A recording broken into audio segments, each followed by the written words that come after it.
হলদিয়ার বিশিষ্ট কবি প্রদীপ মিশ্র এক উৎকৃষ্ট মানের কবি। তার লেখা অমূল্য ধন কাব্যগ্রন্থটির প্রতিটি কবিতাই পাঠকদের ভাবিয়ে তুলবে। প্রতিটি কবিতাই সাবলীল ভাষায় জীবনের কথা বলে, স্বতঃস্ফূর্তভাবে চেতনায় জাগিয়ে তোলে এক দৃঢ় প্রত্যয়। কবি প্রদীপ মিশ্রের প্রতিটি কবিতাই অর্থনির্ভর, ছন্দ স্পন্দনে তরঙ্গায়িত। তার অমূল্য ধন কাব্যগ্রন্থের কবির নিবেদন অংশে আমার কথায় কবি যে কথাগুলি উচ্চারণ করেছেন, সেই কথার মধ্য থেকে আমরা খুঁজে পাই কবিতার প্রতি কবির গভীর ভালোবাসার কথা। তিনি বলেছেন, ছোটবেলায় শিক্ষা জীবনে মনে মনে ভাবতাম কিছু একটা করব।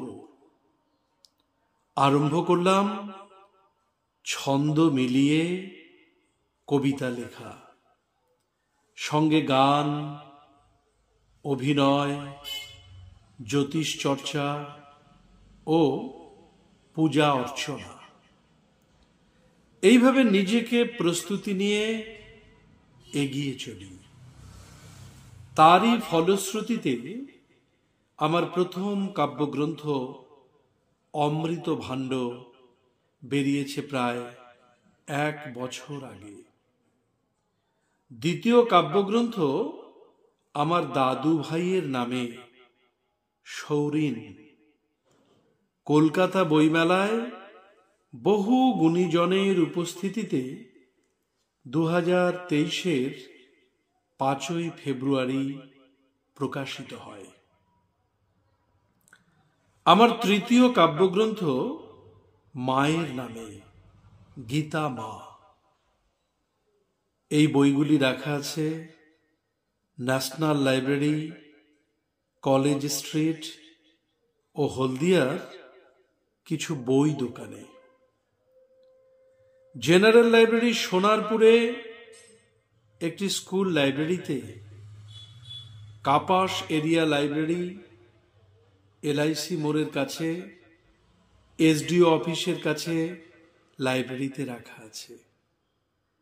অমূল্য ধন আমার চতুর্থ কাব্যগ্রন্থ। এইভাবে 10ম কাব্যগ্রন্থ প্রকাশ করতে চাই। আমি বিশ্বাস করি আমার এইসব কর্ম সম্ভব হয়েছে মা সর্বমঙ্গলার আশীর্বাদে। প্রতিদিন লেখালেখি করি, কলম চলছে অবিরাম। বেড়েছে লেখার প্রতি আকর্ষণ, ইচ্ছা জীবনের শেষ পর্যন্ত এই লেখালেখি চালিয়ে যাব। সত্যি হোক তার আকাঙ্ক্ষা, বাস্তবায়িত হোক তার স্বপ্ন। অন্তত 10টি কাব্যগ্রন্থ লিখিত হোক তার অমূল্য চেতনার দ্বারা এবং তার সুন্দর পরিভাষায়, তার সুন্দর কাব্যিক অলঙ্কারের দ্বারা। আমরা প্রতীক্ষায় রইলাম। নমস্কার।